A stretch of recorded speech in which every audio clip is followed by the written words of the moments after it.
جھوٹ ہے رب العالمین کے ساتھ۔ شرک کرنے والا اللہ پر جھوٹ باندھتا ہے، نبوت کا دعویٰ کرنے والا جھوٹا یہ اللہ رب العالمین پر جھوٹ باندھتا ہے۔ اللہ تعالیٰ اس کو برداشت نہیں کر سکتا ہے میرے بھائیوں۔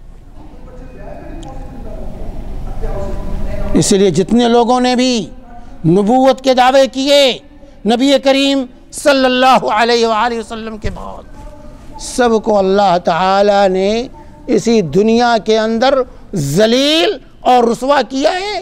دنیا نے ان کی ذلت اور رسوائی کا تماشا دیا دیکھا، جیسے چاہے اسود عنسی اور مسلمہ الکذاب ہو، اور چاہے انڈین نبی غلام احمد قادیانی ہو۔ میں انڈیا نبی، انڈیا والوں نے چاہا کہ بھئی ہم کیوں پیچھے رہ جائیں کسی میدان میں، تو نبی بھی پیدا کر دیا ایک، جس کا نام کیا ہے؟ غلام احمد قادیانی، غلام احمد قادیانی۔ تو نبوت کا دعویٰ یہ جھوٹ ہے رب العالمین پر۔ جب اللہ تعالیٰ نے نبوت کو ختم کر دیا، اللہ تعالیٰ نے اعلان کر دیا وما محمد ابا احد من رجالکم ولکن رسول اللہ وخاتم النبیین، کہ محمد صلی اللہ علیہ وسلم تمہارے مردوں میں سے کسی کے باپ نہیں ہیں، آپ تو اللہ کے رسول اور خاتم الانبیاء۔ اللہ کے نبی صلی اللہ علیہ وسلم نے فرما دیا ختم بی النبیون، میرے ذریعے نبیوں کا سلسلہ ختم کر دیا گیا ہے، لا نبی بعدی، اب میرے بعد کوئی نبی آنے والا نہیں ہے میرے بھائیوں۔ جو نبی کریم صلی اللہ علیہ وسلم کو خاتم المرسلین نہ مانے، خاتم الانبیاء نہ مانے، میرے بھائی وہ مومن نہیں ہو سکتا، وہ جھوٹا ہے، وہ اللہ رب العالمین پر جھوٹ باندھ رہا ہے۔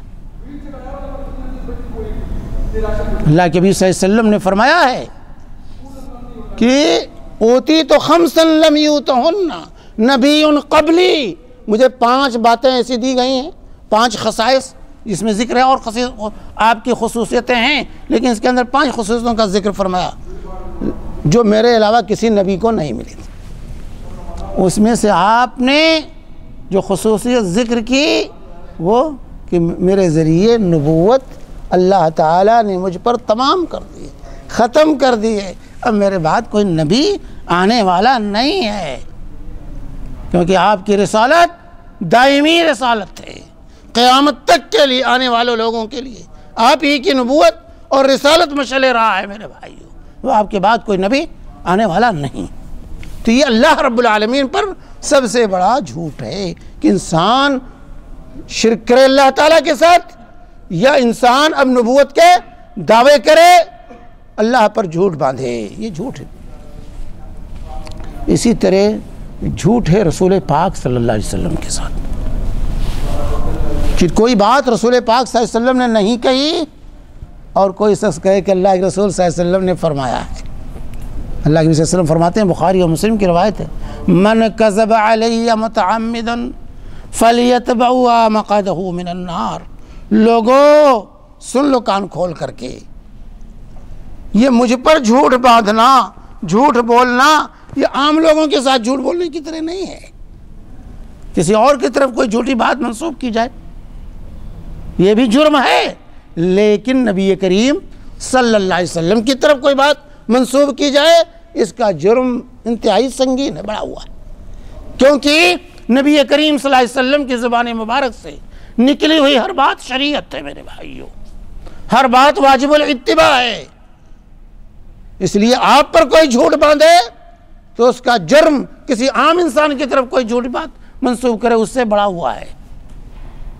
تو اللہ صلی اللہ علیہ وسلم نے فرمایا کہ عام لوگوں کے ساتھ ان کی طرف جھوٹی بات منسوب کرنا اور میری طرف جھوٹی بات منسوب کرنا دونوں برابر نہیں۔ تو لوگوں من کذب علی متعمدا، تو جو جان بوجھ کر کے میری طرف کسی غلط بات کا انتساب کرے فلیتبوا مقعدہ من النار، تو اپنا ٹھکانہ جہنم بنا لے، وہ اپنا ٹھکانہ جہنم بنا لے میرے بھائیوں۔ بہت بڑی وعید ہے، لیکن آج ہماری زبانیں کینچی کی طرح چلتی، جو پاتے ہیں اللہ کے رسول نے فرمایا نہیں، جب تک کسی حدیث کے بارے میں کسی روایت کے بارے میں آپ تحقیق نہ کر لیں اس وقت تک آپ کے لیے یہ کہنا جائز نہیں ہے کہ رسول اللہ صلی اللہ علیہ وسلم نے فرمایا ہے۔ میرے بھائی یاد رکھیں، بہت نازک مسئلہ ہے۔ آج جو ہر کس و ناقص جو ہے، جو پایا اللہ کے رسول کی طرف منسوب کر دیا، کوئی قصہ پا گیا وہ بھی منسوب کر دیا، کسی کا قول پایا وہ بھی منسوب کر دیا، جو پاتے ہیں لوگ منسوب کر دیتے ہیں رسول اللہ صلی اللہ علیہ وسلم کی طرف۔ بلکہ یہاں تو ایک مشن ہی چلائی گئی، لوگوں نے چلایا رسول پاک صلی اللہ علیہ وسلم کی طرف جھوٹی باتوں کو منسوب کرنے کا۔ جب ان سے کہا جاتا ہے بھائی جھوٹ کیوں، ان سے کہتا ہے اپنے لیے نہیں بول رہے ہیں نا، دین کے لیے بول رہے ہیں۔ اسی لیے لوگوں نے فضائل میں بہت سی جھوٹی حدیثیں گھڑی، نماز کی فضیلت میں، روزے کی فضیلت میں، حج کی فضیلت میں، فضائل میں بے شمار روایتیں لوگوں نے گھڑی، سورتوں کی فضیلت میں۔ ان سے کہا جاتا ہے بھائی کیوں، یہ کیوں ایسا بیان کر رہے ہیں؟ کہنے بھائی اپنے لیے تو نہیں بیان کر رہے، لوگوں کو دین کی طرف لانے کے لیے بیان کر رہے ہیں۔ میرے بھائی دین کی طرف لانے کے لیے بھی جھوٹ حرام ہے، جھوٹ حرام ہے، اور یہ زیادہ سنگین عام بات چیت میں جھوٹ بولنا یہ اہمن ہے، کمتر ہے اس سے کہ دین کے بارے میں ہم جھوٹ بولیں اور روایتیں گڑھیں۔ چنانچہ ایک روایت گڑھی گئی جس میں ہر صورتوں کی فضیلت بیان کی گئی، سورہ فاتحہ سے لے کر سورہ ناس تک جو ہے ہر صورت کی فضیلت بیان کی گئی روایت۔ محدثین کو جب یہ روایت پہنچی تو کہا بھائی کس نے کہا، یہ کہاں سے روایت آئی ہے؟ تو نکلے اس کی تحقیق کے لیے، تحقیق کرتے کرتے وہ بصرہ پہنچے کہ وہاں کچھ لوگ ہیں انہوں نے یہ روایت بیان کی۔ گئے ان کے پاس، کہا بھائی یہ کہاں سے آپ لوگوں نے روایتیں سنی؟ یہ فضیلت والی روایت صورتوں کی کہ ہر صورت کی فضیلت، صورتوں کے فضائل ہیں لیکن تمام صورتوں کے فضائل میں کوئی روایت رسول پاک صلی اللہ علیہ وسلم سے وارد نہیں ہے میرے بھائیو۔ تو پہنچے ان کے پاس تو انہوں نے کہا بھائی، کہا کس سے سنا ہے، کس نے بیان کیا؟ تو ان لوگوں نے کہا بھائی ہم تو دین کے لیے ہم نے کیا نا، لوگوں کو قرآن کی طرف، صورتوں کی طرف راغب کرنے کے لیے، تو ہم نے رسول پاک صلی اللہ علیہ وسلم کے خلاف نہیں نا گڑھا ہے، اس کو رسول پاک صلی اللہ علیہ وسلم کے حق میں گڑھا ہے ہم نے، اس لیے ہمارا یہ گڑھنا صحیح ہے۔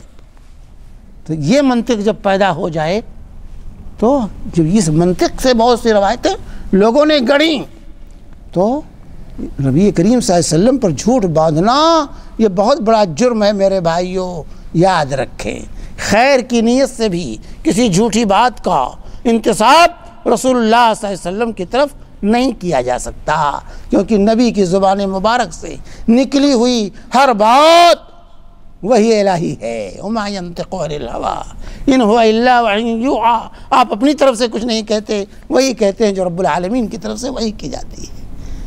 اس لیے کسی حدیث کو گڑھ لینا اور نبی کریم صلی اللہ علیہ وسلم کی طرف منسوب کر دینا گویا کہ شریعت میں ہم دخل اندازی کر رہے ہیں، حالانکہ شریعت مکمل ہو چکی ہے۔ الیوم اکملت لکم دینکم واتممت علیکم نعمتی ورضیت لکم الاسلام دینا، دین کے تکمیل کا اللہ نے اعلان کر دیا، نبی کریم صلی اللہ علیہ وآلہ وسلم کی حیات طیبہ کے اندر ہی دین کی تکمیل ہو چکی، اب اس میں کچھ حذف و اضافہ نہیں کیا جا سکتا، نہ اس میں بڑھایا جا سکتا ہے نہ اس میں گھٹایا جا سکتا ہے۔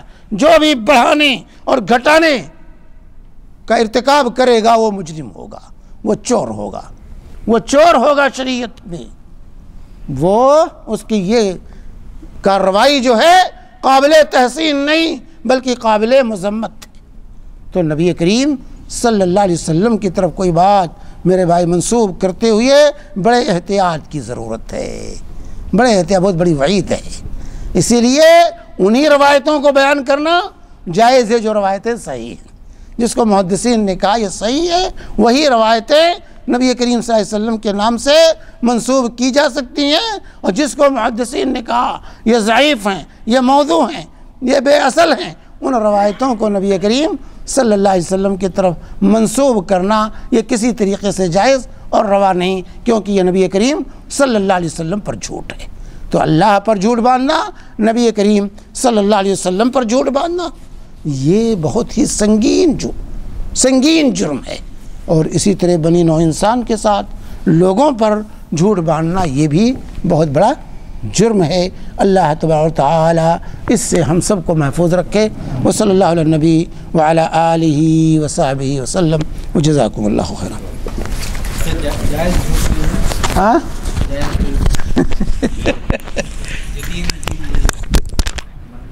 ارے وہ کیا کیا جائے، اردو زبان جو ہے گند زبان ہے۔